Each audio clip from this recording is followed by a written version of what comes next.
I have told this story exactly twice. Once to my son, the night before he shipped out because I wanted him to know that the loudest man in any room is rarely the one who saves you. And once now, because I am old enough to know I will not get many more chances to set it down straight, and because she would never tell it herself.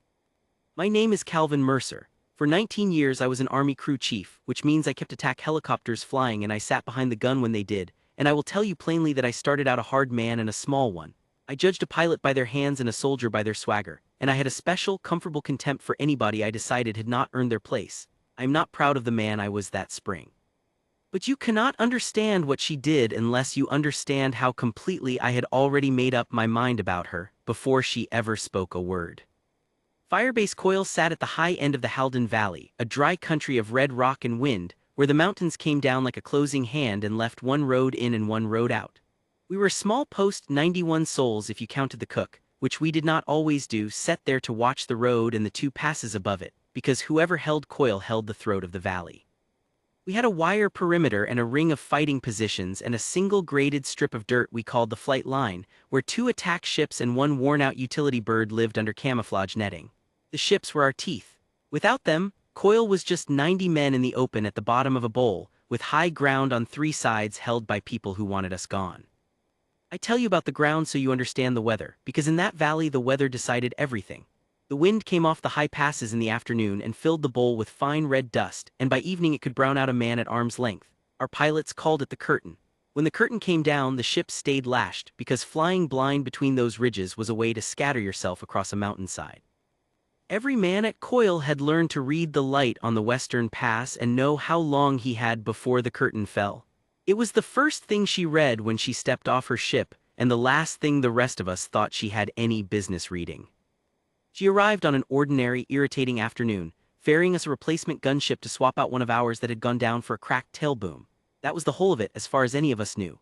A delivery. Somebody somewhere up the chain had a fresh airframe that needed to get to Coil, and they had sent a pilot to drive it here, and that pilot was going to hand us the keys, sign a form, and catch a ride back out on the next utility bird. We had seen a dozen of them. We called them taxi drivers, and we did not mean it kindly. A taxi driver flew a clean ship from a safe place to a slightly less safe place and then went home to a cot and a hot meal. To men who flew the valley at night with tracers reaching up for them, a taxi driver was a tourist with wings. I was on the flight line when she came in, and I will admit her approach was clean. She brought the gunship down the length of the strip low and slow, flared it neat as you please, and set it on the dirt so soft I barely felt it in my boots. No dust out, no bounce, no showing off. I noticed it the way you notice a stranger has a firm handshake, a small fact you file away and do not let change your opinion. Anybody can land a clean ship on a clean day, I told myself. Try it at night with the curtain half down and somebody shooting. She shut down and the rotor wound off and she climbed out, and that was the first surprise, though it should not have been. She was a woman, maybe 40, weathered the way you get weathered by sun and altitude and years, with her flight suit faded at the knees and the elbows and her name taped so sun-bleached I could not read it from where I stood. She pulled off her helmet and there was gray coming in at her temples, cut short and practical, and she stood for a moment with her hand flat against the fuselage the way some pilots do, like they are thanking the machine, and then she turned and looked the whole valley over, the passes, the ridges, the light on the western saddle in one slow, professional sweep, reading our home like she had a right to. Major Dwyer met her at the edge of the strip. Dwyer ran operations at Coil, and he was the kind of officer who confused volume with command. He was not a bad man exactly. He was brave when bravery was simple, and he loved his soldiers in his way. But he had decided long ago what the world was, and he spent his energy defending that decision against all evidence. He took one look at the faded flight suit and the gray hair and the unreadable name tape, and you could see him file her the same way I had. "You the ferry pilot," he said, and he did not wait for an answer. "Good, park it under the net at the far end, Mercer will show you, sign the transfer with the sergeant major, and there's a bird heading back to the rear at first light. You can grab a bunk in the transient tent tonight." He was already turning away. "And do me a favor, stay off my flight line after you're parked. We run a tight operation here and I don't need a delivery driver underfoot while my crews are working." She did not bristle. That was the thing I noticed and dismissed. A tourist would have bristled or smiled too wide or made some small joke to smooth it over. She just looked at Dwyer with a steady, level patience, like a woman watching weather she had seen 100 times, and she said, "Understood, Major. Where do you want the ship?" "Mercer," Dwyer said, and walked off. So I showed her. I walked her down to the far end of the strip and I pointed at the empty revetment under the netting, and I did not offer to help her ground taxi or chalk the wheels or anything else, because I had decided she was nothing to me and I wanted her to feel it. She did it all herself, clean and quick, and when she was done she ran her hands over the ship, checking the rotor head, the pylons, the rocket pods, the chin gun, and she did it slow and thorough. The way you check a thing you intend to be responsible for, not the way you check a thing you are about to walk away from. "You don't have to do all that," I said, and there was a sneer in it. "We've got crew chiefs, it's our ship now." She straightened up and looked at me. She had pale, light eyes and a brown face, and they were not unkind, but they did not flinch and they did not ask me for anything. "You're the chief," she said. It was not a question. "You'll want to know she's got a soft spot in the number 2 hydraulic line right at the elbow. Whoever serviced her last over-torqued the fitting. It'll hold for a while, but it'll weep under load, and one day it'll let go all at once. I'd reroute and reclamp it before you fly her hard." I had not noticed any soft spot. I bristled at being told my business by a taxi driver. "I'll check it," I said, in a tone that meant I would not. "Do," she said, and she gathered her helmet and her small kit bag and walked off toward the transient tent, and I stood there and watched her go and decided she was the kind who liked to seem important. We get them. People who memorize one bit of jargon and trot it out to make you feel small. I told myself I had her measured. I want to be honest about that because it is the part I am most ashamed of and the part that matters most. She had handed me in the first 10 minutes the exact thing that would save 90 men 2 days later, and I filed it under arrogance and walked away. That night I checked the number 2 hydraulic line, because I am stubborn but I am not a fool about the machines, and the fitting was over-torqued exactly where she said it would be. The metal of the elbow gone slightly bright with strain. I rerouted the line and reclamped it, and I did not tell anybody I had done it, least of all her, because admitting she had been right would have meant admitting I had been wrong about more than a fitting, and I was not ready for that. I lay on my cot that night a little angry without quite knowing why. She did not catch the first light bird. The weather socked in the rear strip, the utility ship couldn't make the run, and so the taxi driver was stuck at Coil for a day then too. I want you to understand that this was an inconvenience to everybody and a small humiliation to her. Dwyer made it clear in the way men like him do that she was a guest who had overstayed. She ate at the end of the chow line. She was given nothing to do and no place to do it, and a soldier with nothing to do at a firebase is a kind of furniture in the way and resented for it. The young pilots, and we had a couple of cocky ones. Renner the worst took to calling her the taxi out loud where she could hear it and laughing. "Hey taxi, you lost? Watch out, the taxi's loose on the flight line." She heard all of it, she never once answered it. What she did instead, I noticed without letting myself notice, was watch. She would find a spot at the edge of the flight line, outside the line Dwyer had drawn, just barely, and she would sit on a crate with a canteen cup of coffee and watch our crews launch and recover, and she would watch the weather, the light on the western saddle, the way the dust filled the bowl in the afternoon. She watched our pilots fly the valley, and I saw her face when Renner cut a corner on a recovery approach and nearly clipped the netting, a small, controlled wince, the wince of someone who knows exactly how close that was and is too disciplined to say so to a man who would not hear it. She studied us the way a wolf studies a herd it has no quarrel with, just to know how they move. I told myself she was bored. The truth is she was learning our valley by heart, and I think now she was learning it because some part of her, older and wiser than the rest, already knew she might have to fly it in the dark. On the second evening I found her sitting near my revetment, and I had warmed enough toward her, or thawed enough in my contempt, to ask her a thing I'd been chewing on. "How'd you know about the hydraulic line?" I said, "just from looking." She didn't smile exactly, but something eased in her face.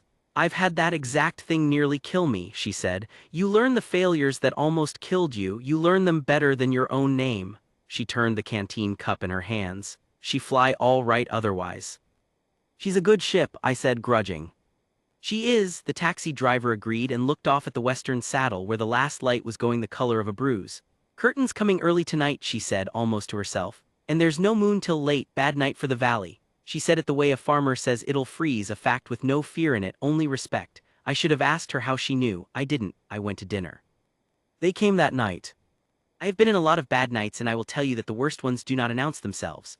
There is no music, no slow build. There is an ordinary dark, and then there is the world coming apart all at once. The first I knew of it was the crack of the eastern fighting positions opening up, and then the deeper cough of mortars walking in across the bowl, and then the whole valley lit and roared, and I was running for my ship in my boots and shirt with my hands not yet awake. They had timed it like professionals, which they were.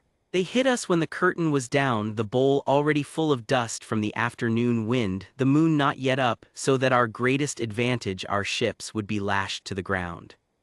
They hit the eastern wire hard to fix our attention, and then they came down the northern draw in strength, a draw we had always thought too steep and too narrow to bring men through in numbers, and they were through it, and inside our outer wire before the eastern fight had even properly started. They knew our valley. They had read it the way she had read it, and they had read it longer. The next 20 minutes were the kind of thing that does not come back to you in order.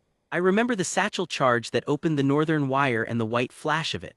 I remember Sergeant Halloran on the radio with his voice gone flat and fast the way good men's voices go when the line is breaking, calling positions overrun, calling for the ships, calling for anything. I remember Dwyer in the operations bunker with the map and the radios and his face the color of the wall, ordering the ships up, and I remember the answer that came back. The answer that turned my stomach to water. We could not get the ships up. Renner got one bird turning and tried to take it off into the brownout and dust in the dark, and he got it 10 feet into the air and lost the horizon entirely, the way you do in a true brownout when the world becomes a single featureless roar, and he settled it back hard and cracked a skid, and that was Renner done, the ship sitting cockeyed and useless across half the strip. The other gun ship, the one she had ferried in, my reworked ship, was flyable. But the duty gun pilot, a steady young captain named Aldridge, took a piece of mortar shrapnel across the helmet running for it and went down on the flight line with blood sheeting his face, and the only other rated gun pilot at Coil was Renner, and Renner was sitting in a cracked ship sobbing with the shame and the adrenaline of nearly dying, no good to anybody for the next 10 minutes, and 10 minutes was longer than the wire had. So there it was, the northern wire was broken. Men were dying in the dark at the bottom of the bowl. We had one good gunship and a chin gun and rocket pods full of everything we needed to hold the line, and not one soul on the firebase who could fly it in that dust and dark. Except one. I did not think of her. I want to be honest about that too. In the worst moment of my life up to then, with the wire broken and good men's voices breaking on the radio, the taxi driver did not cross my mind. It was Halloran of all people, Halloran who had never spoken to her, who said it over the net, half mad with the situation. The ferry pilot, the one that brought the new bird in, get the ferry pilot. And there was a silence on the net, the particular silence of every man hearing that and not wanting it to be the answer, and into that silence Dwyer's voice came, and even then, even with the wire broken, you could hear him not wanting to. She's a delivery driver, she's not. And another voice came on the net, hers, calm. I had not even known she had a radio. She had taken one from the downed Aldridge, I learned later, the moment she saw him fall, and she was already moving. Major, she said, I'm at the ship. I can take it up. I need a crew chief on the gun and somebody to feed me targets off the perimeter. Decide now. I have replayed that moment 10,000 times. The whole war narrowed down to one man's pride and one woman's calm, and the lives of 90 people in the gap between them. Dwyer had 3 seconds to decide whether the world was the way he had always insisted it was, or the way it actually was. To his credit, and I give him this, I have to give him this, he chose right. Maybe because Halloran's voice was still breaking on the net. Maybe because somewhere under the volume he was a soldier first. Go, Dwyer said, go get the ship up, Mercer, get on that gun. And that is how I came to run across a flight line under mortar fire and climb into the gunner's station of an attack helicopter being flown by a woman I had spent 2 days despising. And how I came to learn in the next 2 hours exactly what I was and exactly what she was, and the difference between them. I want to describe her in the cockpit because that is where I finally saw her, and a man can be wrong about everything and still recognize the truth when it is finally in front of him. She was already strapped in and running through the start when I threw myself into the gunner's seat. And here is the first thing, the thing that should have told me everything 2 days before. She was not rushing. The wire was broken, men were dying, mortars were walking the strip, and her hands moved through the start sequence at exactly the right speed, fast but not hurried, every switch found without looking, every check made and not skipped. I had seen panic in cockpits. I had seen good pilots get the start wrong because their hands were shaking. Her hands did not shake. She talked the start aloud, partly for me, partly for herself, a steady low litany under the rising scream of the engine, and there was something in the steadiness of it that reached back into my own chest and slowed my heart down. That is a thing the great ones do that you cannot teach. Their calm is contagious. You sit beside them and you become, for a little while, braver than you are. Chief, she said, what's your name? Mercer, I said. Cal. Cal, she said, I need you alive at the end of this, so listen. We are going up into a brownout. I am going to fly this valley off the instruments and off memory and off the few lights we've got, and it is going to feel wrong to you every second because your eyes will be lying to you. Don't help me, don't grab anything. Watch the perimeter and call me targets, clock direction, distance from the wire near or far, and trust that the ship is where I say it is even when your gut swears it isn't. Can you do that? Yes, I said, and I believed it about 60%. Then we go, she said, and she pulled pitch and we went up into the dust. I have flown in brownouts. I had never flown in one like that with a person who treated it as a problem to be solved rather than a death to be survived. The whole world went the color of a dirty penny. A roaring brown nothing, the strip gone, the ground gone, the sky gone, just the instrument lights and the loom of the operations bunkers, one outside lamp swinging past and then swallowed. My stomach told me a dozen times that we were rolling, falling, climbing into the ridge. My stomach was lying exactly as she'd said. She climbed us straight up through the worst of it on the instruments, steady as a church, until we broke out of the dust layer into the clean dark above it, and the valley opened below us, the bowl of it lit now with the muzzle flashes and the burning, a thing of terrible beauty, and she leveled the ship and keyed the net. Coil, this is the gun, I'm up and I've got eyes, talk to me, where's the breach? Halloran's voice, steadier now that there was a ship in the air. Northern wire, you'll see the fires there inside the outer wire and pushing for the bunkers, danger close, we've got friendlies right up against them, I say again, danger close. And here is where I learned the difference between flying and what she did. Danger close means the enemy is so near our own men that a wrong rocket, a long burst, a moment's misjudgment, kills the people you came to save. A lesser pilot, a brave one, even fires anyway and prays or fires high and useless or will not fire at all and lets the wire go. She did none of those. She rolled us into a long, low orbit around the northern draw, slow, deliberate, taking her time in a situation that had no time, and she studied the ground the way she had studied our crews from the edge of the flight line, patient, total, and then she keyed the net to Halloran. I need you to mark your front line for me, she said.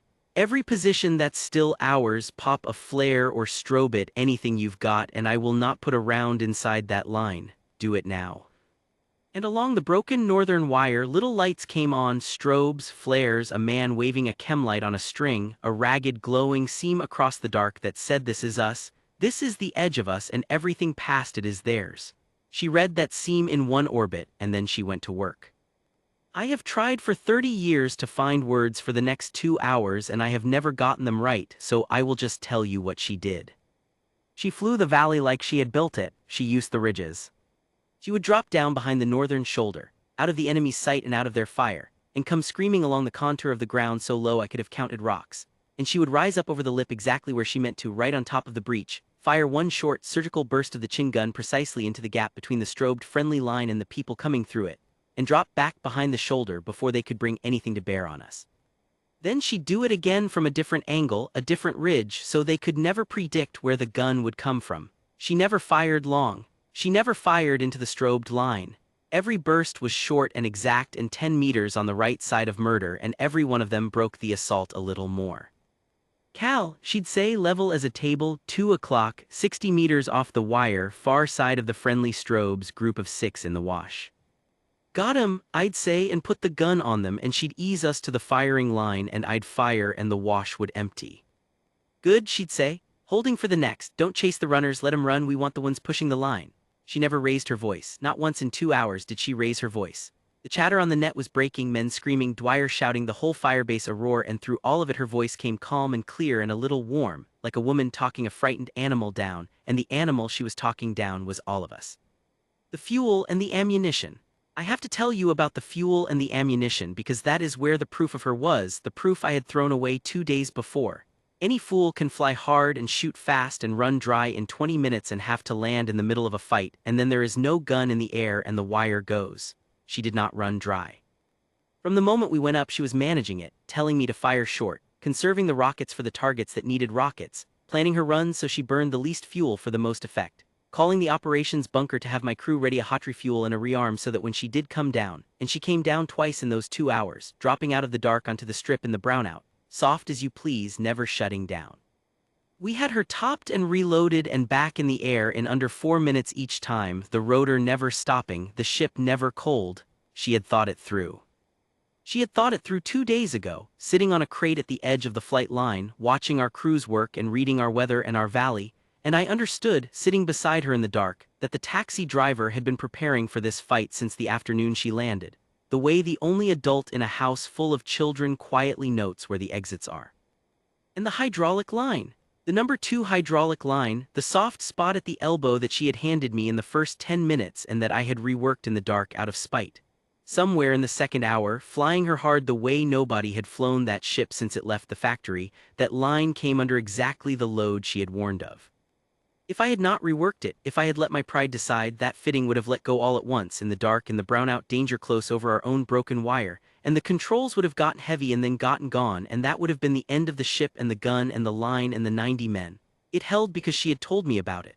She had saved us twice, you understand.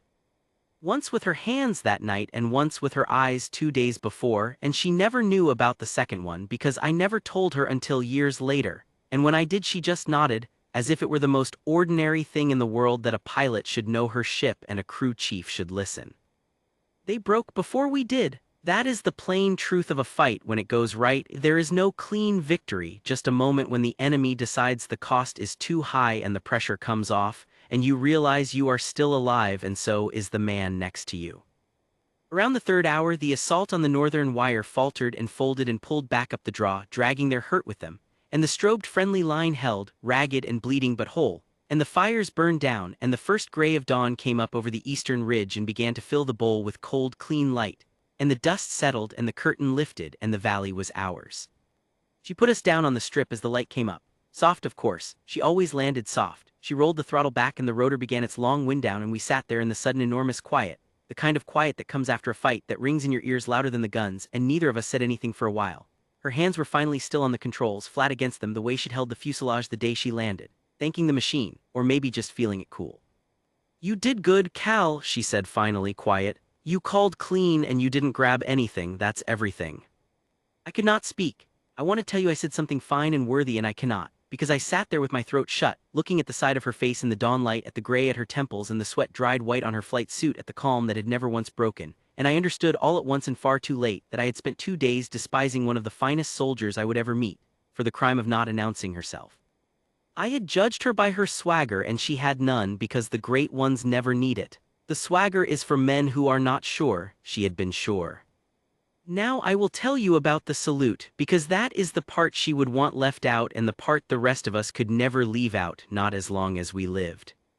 A relief column had been fighting its way up the valley road all night, summoned when the wire first broke, and it rolled into coil just after dawn, led by a full colonel, a hard, spare old man named Garrity who had seen everything and was not impressed by much. He came up the strip with his command group as we were climbing out of the ship, and Dwyer went to meet him, and I heard the back and forth of it. The report of the night, the wire broken and held, the 90 souls accounted for, and I heard Garrity ask the question that every commander asks: who held the air, who was the gun? In Dwyer I will give him this last credit, the credit that redeems him a little in my memory. Dwyer did not lie and did not minimize and did not take any of it for himself or for Renner or for the firebase. He said, "Sir, the gun was flown by the Ferry pilot, the replacement ship delivery pilot. She took it up alone into a brownout and held the northern wire for 2 hours danger close, and she's the reason we have a firebase to relieve."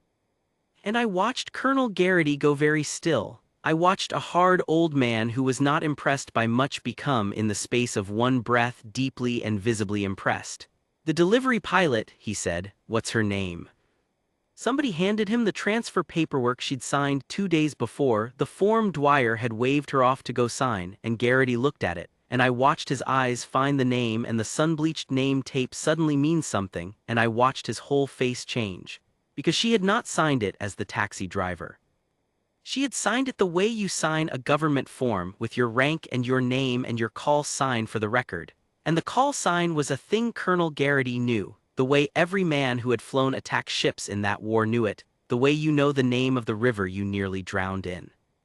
"Nightjar," Garrity said, out loud into the quiet, and the few men standing near enough to hear it went still the way you go still in a church. I did not know the name then. I learned it in the days after, the way you learn a legend you have somehow been living next to.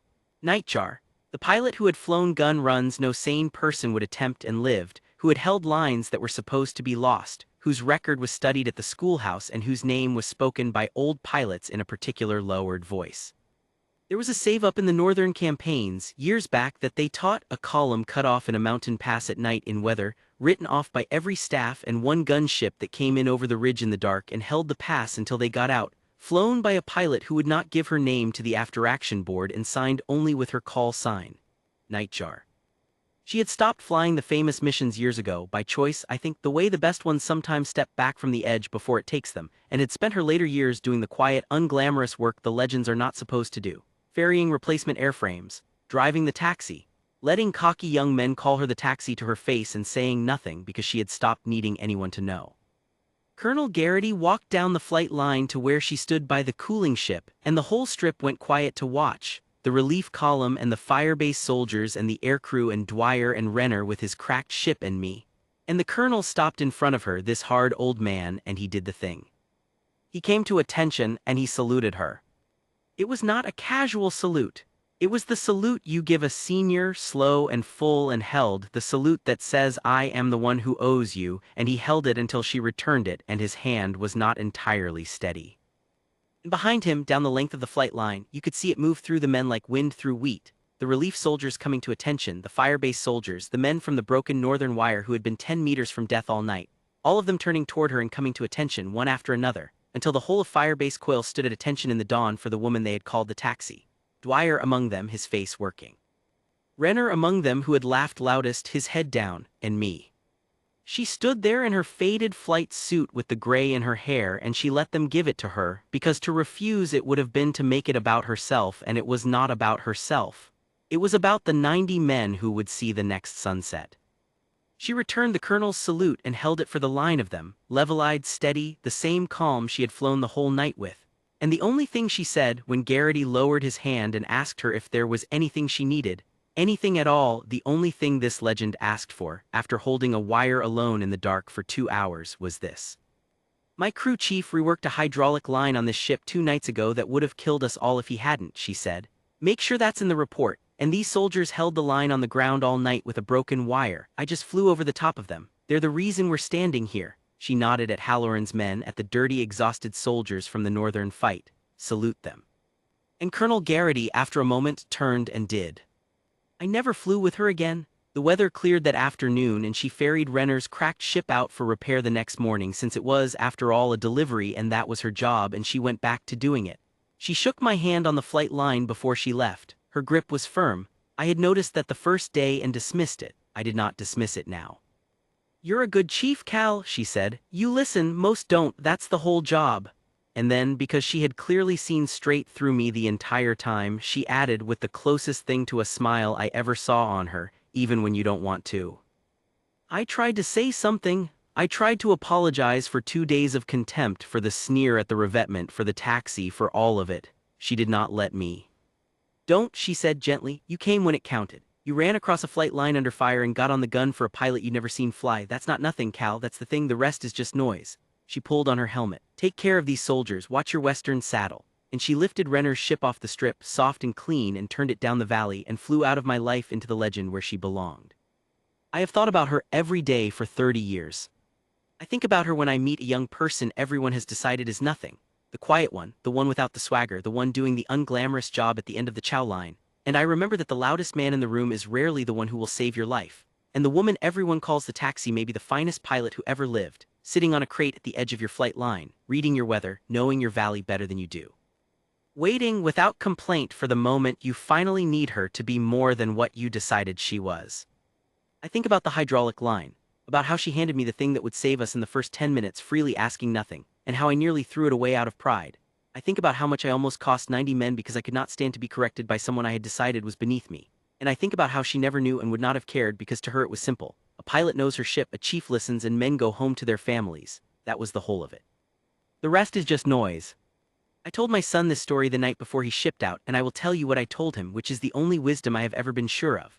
The world will hand you people it is already labeled, and most of the time the label is a lie, and the only way you find out is to watch what they do when the wire breaks and the curtain falls and there is no time left for swagger. Watch the hands, watch who stays calm, watch who runs toward the gun.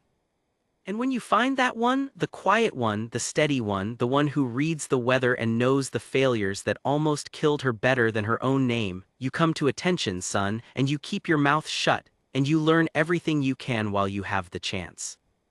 Because there are not many of them, and they do not announce themselves. And one of them, a long time ago in a dry valley at the bottom of the world, took a ship up alone into the dark when no one else could, and held the line for 90 men and gave the credit away and asked for nothing, and flew out at dawn back to the taxi run as if she had not just been for 2 hours, the only thing standing between all of us and the end.